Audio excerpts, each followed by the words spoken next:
Hi, this is Joe Bonnier from FastPitchPower.com. Today's video I'm going to give you some pre-game warm-up ideas that will allow you to develop a routine that's impenetrable to fluctuations in the weather.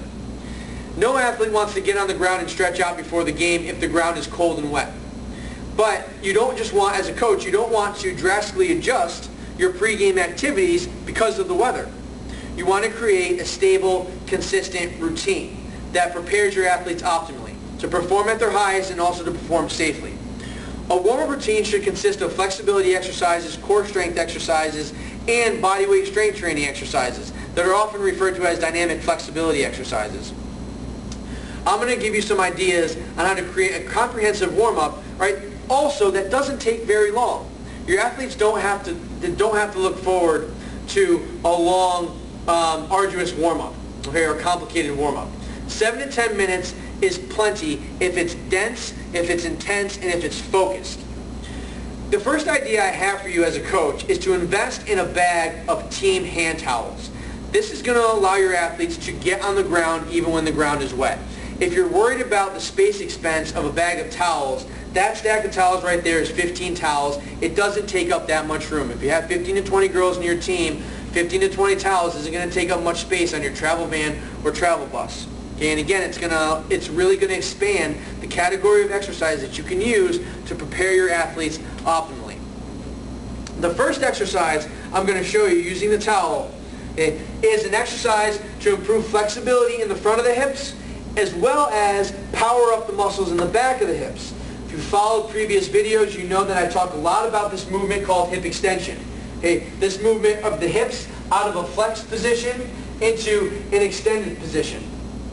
It's really the movement that powers full extension or optimal running mechanics. You can see as if I'm running, I need good extension in the front of the hip. I can't be flexed or hunched forward. I need full extension to get optimal power out of this hip and to propel myself in the direction I want to go. Obviously, this is also going to be essential in pitching mechanics. Hip extension is what propels your pitchers away from the rubber. If this hip is locked up, my body is left forward, stuck, or jammed. This extension is also the cornerstone of swing speed, or batting power. I need to get from this flex position out of it into an extended position, unleashing power out of the back hip during my swing. So, this exercise is geared to do two things: work on extensibility or length of the muscles in the front of the hip and power up the back of the hip. Half kneeling hip flexor stretch. You're going to put your knee on the towel. Again, it doesn't matter if the ground is wet or not, double up the towel. Hands are going to be behind your head. Your athletes want to think about being tall. You do not want to see your athletes translate forward too much during this exercise. The cue is to stay tall. Okay? Once you're in this position, you want your athletes to dig your back toes into the ground. Pull the toes up, dig, and push back into the ground. Second cue is to drive the knee and crush the towel. Dig the toes, crush the towel. Your tighter athletes, are going to feel a big stretch in the front of the hip. All right? All athletes should feel the muscles in the back of the hip engaging and powering up. Okay? Some athletes don't need this exercise as a stretch, but all athletes need this exercise to kind of turn on, to power up the muscles in the back of the hip. Okay? So in this position, dig the back toes into the ground, drive the knee into the ground, crush the towel as hard as you can, hold for 5 seconds, and relax 3 to 5 times each leg. Power up the hips. Okay? That's an exercise that really combines flexibility and some strength work. Okay? And as I mentioned, we also need some core strength exercises. Very, very important for young developing female athletes, all right, to wake up their core. Ground-based flexibility exercises and calisthenics are not an optimal warm-up. Okay, you want to include some core strength work in your pregame activities. Again, using the towel now, we can do things like traditional planks, which my forearms are on the towel. In this position, you should see your athletes pretty straight from their heels all the way through their head. Their belly shouldn't sink down to the ground. Their head shouldn't stay down to the ground. They should be straight. You want to cue your athletes to actually push the ground away from them. Okay? Pushing their face or pulling their nose back away from their hands. They shouldn't be in this position. Okay? So to maintain good posture throughout this exercise, push the hands, push the forearms down to the ground, right, and hold that position. You should see length from their heels through their head. We can also include side plank exercise as well, again using the towel. Focusing on length from the feet all the way through the head. Both those exercises you can do from 10 to 30 seconds, all right, depending on the capacity of your athletes. Before I go any further, these 10-minute warm-ups, okay, they add up over the course of a year or the course of a season. If you do these, athletes now, I'm speaking to you, 3 times a week, 10 minutes, 3 times a week, over the course of a year, that's 25 hours of a workout. Now, 25 hours of working out over the course of the year doesn't sound like much, okay? But do you think you would get some benefit out of 25 pitching lessons? 25 hour-long hitting lessons? You probably would. That's 1 every 2 weeks. All right, that's a good amount of skill training. Well, that strength training also adds up. Your movement capacity, your core strength, your leg strength, as you'll see, is all going to improve. Again, if you just do 10 minutes a day, 3 times a week. So coaches, if you have 2 practices in a game, 1 practice and 2 games on the weekend, even better, 4 to 5 games a week, and you're doing just a 10-minute warm-up, that's going to accumulate to 25, 35, 50 hours of quality core and strength training and flexibility training using, again, only a couple exercises that, as a coach, you have the qualifications to coach and to instruct, right? So I recommend you start with the hip flexor stretch, introduce some basic core exercises, planks and side planks. We're going to move on to an exercise called the yoga push-up in a calf stretch, yoga push-up to a calf stretch, which to your athletes is going to feel like a big stretch in their calves. But for softball players, it's actually a very good exercise to warm up the muscles supporting the shoulder as it moves specifically into an overhead position. Rotator cuff exercises that you traditionally see with light dumbbells, tennis cans, and light rubber bands, they do work the muscles around the shoulder, but they don't work them specifically as they're used in the overhead motion, in the way that I'm going to need my muscles to support my shoulder in the overhead position here and in the overhead position here for a windmill pitcher. Okay? As you'll see, this isn't just a calf stretch. Watch how my arms travel into an overhead position even though they're on the ground. Using your towel, hands on the ground, you're going to start in a push-up position with your hands close together. Cross one leg over, push your butt up to the sky, push your heel down to the ground, and then back into a push-up position. Hips up, heel down, and back into a push-up position. All of your muscles around your shoulder are working to guide that arm as it elevates into the overhead position. 8 to 10 reps on each leg is all you need during your pregame warm-up. Okay? So those are exercises that you can use using the towel. The half kneeling, hip flexor exercise, core strength training, and the yoga push-up. You've now warmed up your legs, you've warmed up your core, and you've even warmed up your upper body, and you've only done 3 or 4 exercises. My next idea for you is to invest in some exercise bands. Now, you have as a coach qualifications to instruct these exercises. I'm programming all these exercises in, and I expect that they can be used in a 10-minute workout. Okay, so these are my go-to. I am not watering down my philosophy for you. I'm talking here to progressive coaches who want to take the stuff I use on a daily basis and apply it as much as possible to girls who otherwise might not have access to a comprehensive strength conditioning program.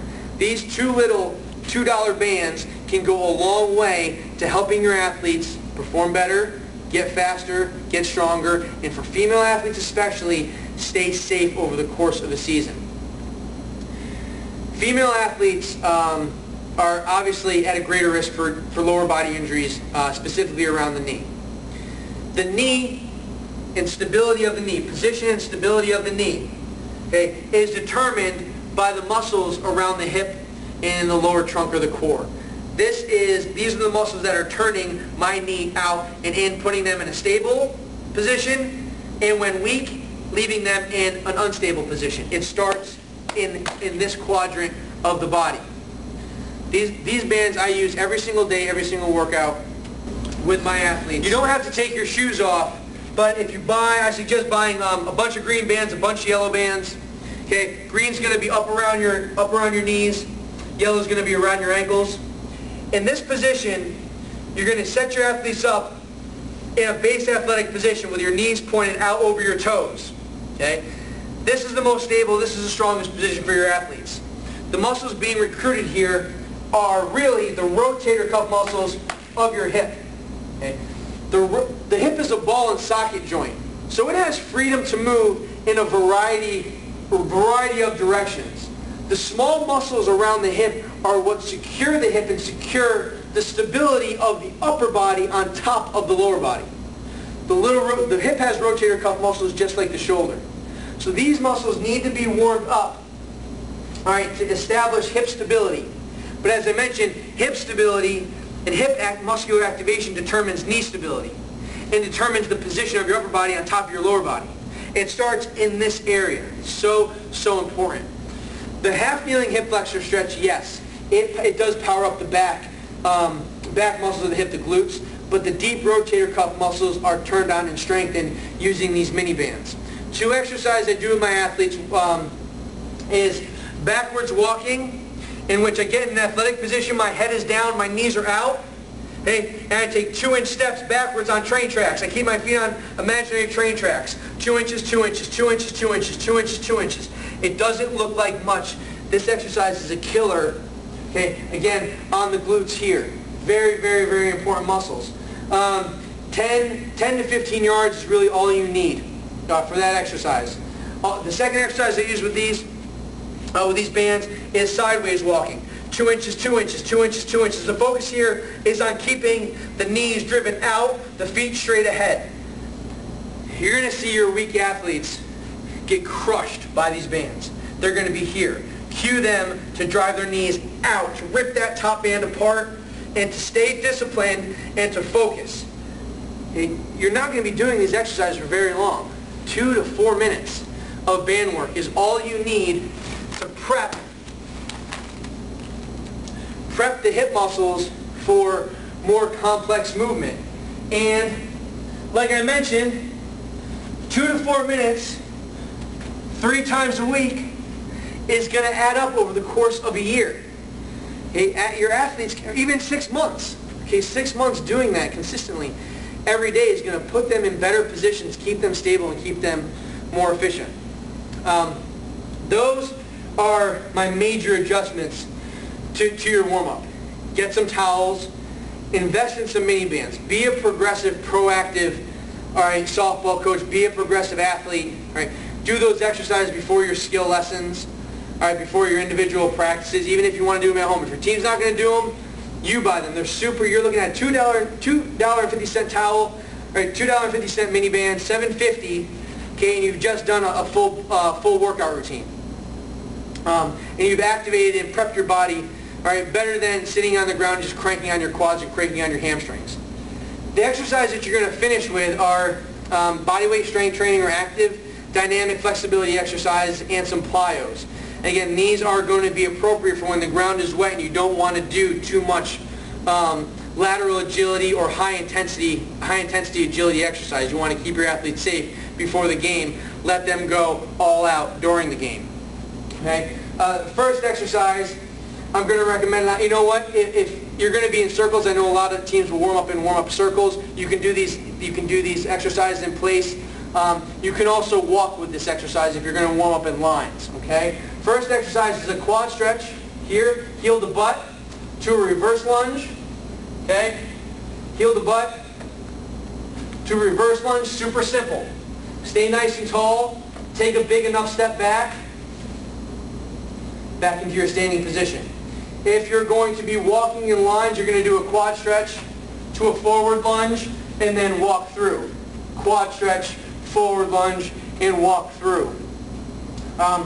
The next exercise is a good single leg balance and stability exercise for the hip, a good hamstring flexibility exercise. However, I will tell you now that this is an exercise that can go horribly wrong with a bunch of girls who don't have focus. If you have good leadership on your team, good girls who lead by example, you know, hopefully they're your more successful athletes skill-wise and statistically.